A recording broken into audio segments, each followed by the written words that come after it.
Well, I guess my first question is, you're days away from your film opening in theaters. Does this part of the process, does it kind of feel like letting your child go off into the world for the first time? To be honest with you, I wish it felt like that. I mean, there is a little bit of that, but I feel for me, it's like when you first show it to an audience, and we did that back in January at Sundance, and then we did it in Berlin. So I've watched the movie with audiences already so much that I've already felt that at least half of my child is out there, But then when you release it commercially, I guess it is a different story. Like, people start watching it on VOD, and they go through the theater, and there's like reviews, and it really feels like the process has somehow ended. So yeah, I'm excited about that part of it. That is going to be a closure to it. Have you been, you mentioned the festival audiences. I mean, I believe you guys played at Sundance earlier this year. Have you been gratified by the overall reception to it so far from audiences? Yeah, pretty much. Of course, because there's that sort of like the last act of the film, like, polarizes a little bit, audiences, but I would say it's like 85% of people like the structure and what the movie's intentions are. And then there's been people that have felt somehow betrayed by the twist in the narrative by the end, and like they felt that it wasn't called for. But I like that a lot too, like, I like when movies are polarizing a little bit. So I've been really happy with the reception. It is a very experimental movie in terms of manipulating an audience. It is a very manipulative film, and I haven't done that before, and it was a really fun experiment to do, and I did it with all the best intentions. Like, I'm not trying to shock my audience just for the fun of shocking audiences with like gruesome, explicit violence or anything. It's more for me, my achievement, or that I feel that I achieve, is that I leave sort of like a moral question sort of palpitating by the end of the movie, and audiences feel very torn whether to judge and blame these characters or forgive them and understand them. So yeah, well, that's here's an achievement. I mean, I want to talk to you a little bit more about that, but here's my first question about that. The third act, kind of turn that the third act takes, was that always in your mind, or did it develop organically as you were building this story? I mean, it was kind of always in my mind when I decided that I wanted to make this movie. Like, this particular movie without that ending, for me, would have very little value as a movie. Because what would that be? It would be just some kind of like really soft, friendly story that is not even a story. I don't know, like it wouldn't be, I mean, there is no movie without all its parts, I think, especially in this movie. So, when I conceiving this project, it was always going to end like that. And, like, of course, things change. Like, for instance, I thought that after they've killed the bishop, there was going to be more movie to it, but then I realized that after they've killed them and Richard lends them a hand, the movie is really over. So everything that comes after that is kind of like an epilogue where we state that these characters might have gotten away with it, but it's really an epilogue. So it's not the interest for me narratively, personally, as a member of an audience for this movie in particular. It's my interest is kind of gone in terms of like more plots and more stuff. Like, I feel that it was over. So I mean, like, to your question, like, in the editing room, me and my editor realized after a couple of cuts that the ending was much shorter than we thought it was going to be. There was no point on a sort of stretching anything after the murder, to me at least. Right. Just leave the audience with that impact and kind of let it settle in as they're walking out of the theater. And I love the ending of it because, first of all, life is random. Life takes left turns. It can change the hair of a trigger. And so it reflected that quality, I thought, very well. And plus, I appreciate films that challenge me. And I think that as a culture, we're getting less and less accustomed to being challenged by our art. Do you find that that's the case, and do you think that's something valuable that we're missing there? The case. I do think that that's the case, but I have to say that that's the case particularly in America, which sounds really sounds.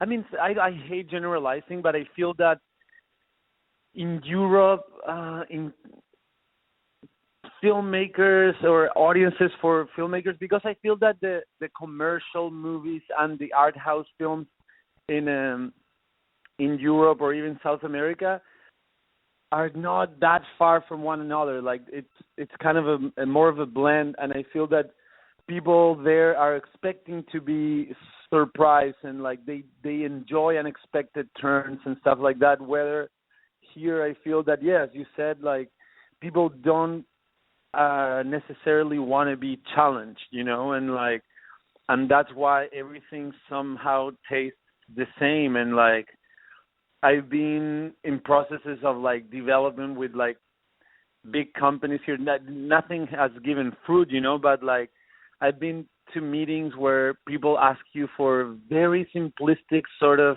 formulaic things to add to your story, and then you wonder why was there any interest in you as an author in the first place when they just sort of want your view on things, but then they want to impose this sort of formulaic storytelling gimmicks or like, so it is confusing. I think there's a lot of fear of innovation in terms of story, and I don't really know where that fear comes from. I think it's just like an economic sort of model where like this kind of comedy works, this kind of drama works only if it has like a happy ending and et cetera, et cetera. Like it's such an industry. And like I come from a place where film is not it.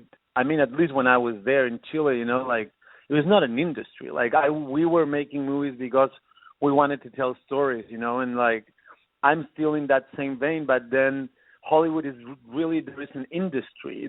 It's like an automobile industry. It's like storytelling means something, but in very few nukes of this industry. Like I feel that storytelling as a process of like self-discovery and an experimental work or an innovative sort of like storytelling, there's very little room. Like it feels like within the Hollywood industry, everything is set up in a way like the first question that you're asked is like, what's the genre of your film? Like, and my film they want to be able to define it in just a few words.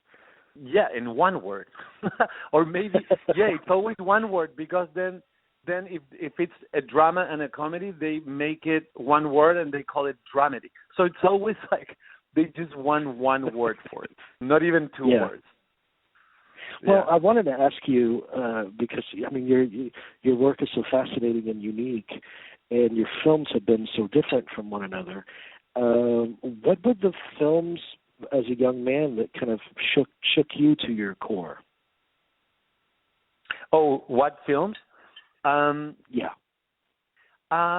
Confessions of a Marriage was really striking to watch that film, because I watched it very young, and like it was not the kind of thing that I would be into, and when I watched it, I was really taken aback by it, and like I was deeply involved with the beautiful philosophical dialogue about relationships and the photography of it all and the pace and the acting. Like I was really moved by that Bergman movie.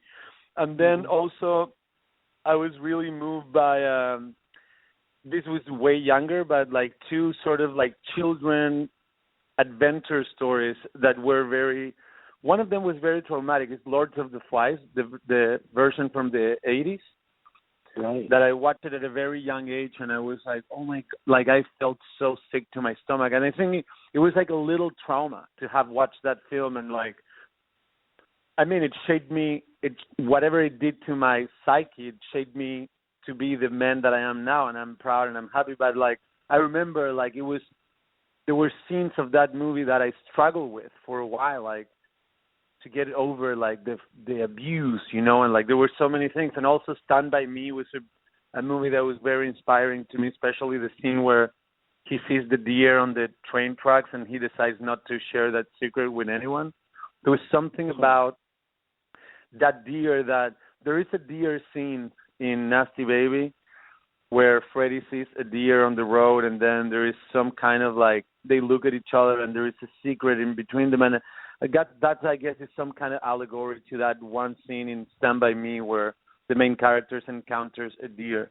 And then I also love a lot Harold and Maude, and this is the last one, but Harold and Maude, I was just so they asked me to like show the movie at IFC Center, just like it was like a queer sort of like night, like you had to pick one of your favorite films, and I picked that one, and then I watched it with an audience, and I'm like, why did I even pick this movie? It's not that good, but when I watched it the first time, it was just so liberal in the best way, and I was like so non-judgmental, and like that a relationship like that was like they were meant to be together, but then the age difference and their fascination with death brought them together and made them feel alive. There was something about that movie that was very touching for me when I first watched it.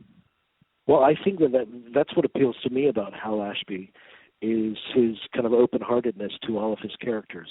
And I mean, you just said it, the kind of the non-judgmental aspect of, you know, how he viewed the world. I know that I've got to let you go soon, but I have one last kind of movie question. No, that's okay. Please take your time. I wanted to ask you about, we're a big fan. We've done a cinematography series recently, and I wanted to know from you about your Christopher Doyle experience. Yes. It was like, while it was happening, it was kind of bittersweet because he has so much experience, way more than I have feel, you know. And he's very set up on his own ways, and there's so much to learn from him that I kind of was not expecting that was going to be such a like full-on collaboration, you know, which I'm of course open, but it felt like there was some kind of like sometimes like power battles that I had never experienced with my previous DPs, and like I'm not good at battling in the first place, so I encountered myself with that challenge, but it only made me sort of more confident of my decisions, and I learned a big deal out of him. One thing that I remember he told me that always stuck with me, and I use it still, is that he told me, like, I don't know if it was like a rainy, difficult date or like we had gotten into a fight. I don't know what it was, but like he told me that in movies or in art in general, like we usually do what we can and not what we want. And I found that to be so wise and so sort of relieving, you know, because like it is true. Like unless I'm not the kind of director that always does what he wants because of time restraints, or like an actor couldn't give you what you wanted, or like the weather wasn't the perfect weather, or you couldn't get the location you wanted, or you couldn't afford the song that you thought you wanted, and so on, you know, like, so making movies for me, it's been sort of like a journey of learning how to adapt to things, and like, again, going back to Christopher Doyle, like doing what we can and not necessarily what we want, and that applies to sort of every aspect of my life now, and I like it. It's very relieving, and it humbles me. I really like what you're saying, because a lot of times, I mean, the tendency for a lot of filmmakers is to pre-plan so heavily that it's almost like they've made the movie before they've even made the movie. and so there's no surprises to be found once you start shooting. And I guess this is really my last question for you. But what is your way of shooting? How do you shoot? Do you allow for improvisation, or how do you allow for those moments of spontaneity and surprise? It really depends on the kind of movie.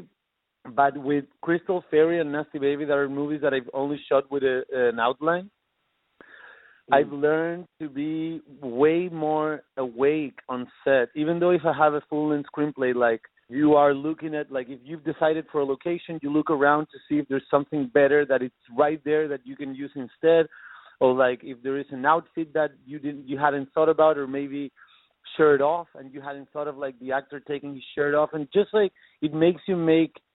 I've learned to make more spontaneous decisions on set, and learn that the process of making a movie, it is a very organic process, and like to sort of set myself up with a screenplay that I wrote 2 years ago, and now I've grown as a human being, and I'm working with people, I'm collaborating, I'm surrounded by new possibilities to like restrain myself to just follow a written screenplay seems like a really unwise decision and a waste of opportunities, you know. So I